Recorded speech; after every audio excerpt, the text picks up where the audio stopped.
दोस्तों, आज मैं इतिहास के पन्नों से ऐसी कहानी लेकर आया हूँ जिसे देखकर आप अत्यंत प्रसन्न होंगे। जी हाँ दोस्तों, मैं बात करने वाला हूँ भारतीय इतिहास के पन्नों में अत्यंत सुंदर और साहसी रानी पद्मावती की। दोस्तों, पद्मावती को रानी पद्मिनी नाम से भी जाना जाता है। रानी पद्मावती के पिता सिंघल प्रांत यानी कि श्रीलंका के राजा थे। उनका नाम गंधर्व सेन था और उनकी माता का नाम चंपावती था। पद्मावती बचपन से ही बड़ी सुंदर और साहसी थी। दोस्तों, रानी पद्मावती के पास एक बोलता हुआ तोता था जिसका नाम था हीरामणि। दोस्तों, कहानी को आगे बढ़ाने से पहले मैं एक रिक्वेस्ट करना चाहता हूँ कि जो लोग पहली बार इस वीडियो को देख रहे हैं वो हमारे चैनल को सब्सक्राइब कर लें और इस वीडियो को अभी लाइक कर दें।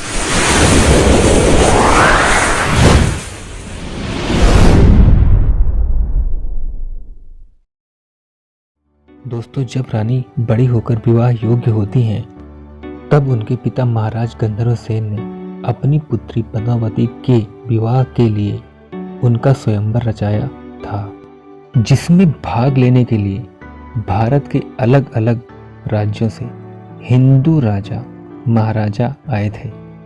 गंधर्व सेन के राज दरबार में लगी राजा महाराजाओं की भीड़ में एक छोटे से राज्य का पराक्रमी राजा मलखान सिंह भी आया था। उसी स्वयंवर में विवाहित राजा रावल रत्न सिंह भी मौजूद थे। उन्होंने मलखान सिंह को स्वयंवर में परास्त कर दिया, रानी पद्मावती पर अपना अधिकार सिद्ध किया। राजा रतन सिंह स्वयंवर में जीत हासिल कर रानी पद्मावती से बड़ी धूमधाम से विवाह कर लिया और पद्मावती को लेकर चित्तौड़ वापस आ गए। दोस्तों, मैं एक बात बता दूं, जो राजा रतन सिंह थे वो पहले से ही विवाहित थे और वो अपनी प्रजा के प्रति न्याय और प्रेम की भावना रखते थे। चित्तौड़गढ़ की प्रजा भी राजा का सम्मान करती थी। उनके शासनकाल में वहां की प्रजा सुखी और संपन्न थी। राजा रत्न सिंह रण कौशल और राजनीति में निपुण थे। उनका राज्य एक से बढ़कर एक महावीर योद्धाओं से भरा हुआ था। चित्तौड़ की सैन्य शक्ति और युद्ध कला दूर दूर तक मशहूर थी। दोस्तों, चित्तौड़ राज्य में राघव चेतन नाम का एक संगीतकार बहुत ही प्रसिद्ध था। महाराज रावल रत्न सिंह उन्हें बहुत मानते थे, इसलिए राज्य दरबार में राघव चेतन को विशेष स्थान दिया गया था। दोस्तों, राघव चेतन जादू टोने का भी काम करता था। ये चीज वहां के महाराज को नहीं पता थी। दोस्तों, ऐसा कहा जाता है कि राघव चेतन अपनी इस कला का प्रदर्शन अपने शत्रु को परास्त करने के लिए किया करता था।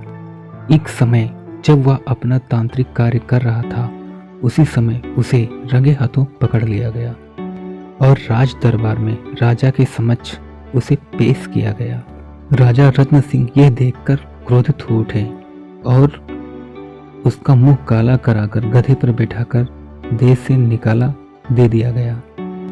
राघव चेतन अपने अपमान का बदला लेने के लिए दिल्ली राज्य चला जाता है, जहां के बादशाह अलाउद्दीन खिलजी थे। दोस्तों, 12वीं और 13वीं सदी में दिल्ली की गद्दी पर अलाउद्दीन खिलजी का राज्य था।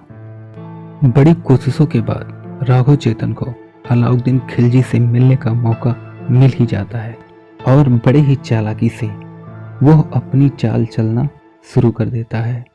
कहते हैं दोस्तों, अलाउद्दीन खिलजी खूबसूरत औरतों का दीवाना था।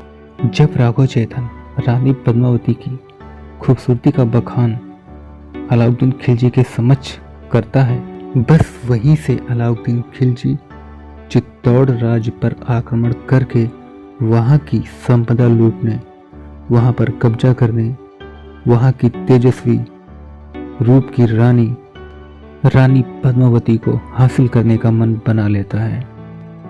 राघव चेतन की बातें सुनकर अलाउद्दीन खिलजी कुछ ही दिनों में चित्तौड़ राज्य पर आक्रमण करने का मन बना लेता है।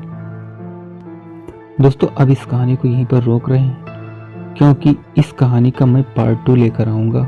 क्योंकि अगर एक ही वीडियो में बना रहा हूँ तो वीडियो बहुत बड़ी हो जाएगी। बहुत जल्द मैं पार्ट 2 लेकर आऊँगा दोस्तों वीडियो अच्छी लगी हो तो हमारे चैनल को सब्सक्राइब कर लीजिएगा और इस वीडियो को लाइक कर दीजिएगा। धन्यवाद आप सबका वीडियो देखने के लिए।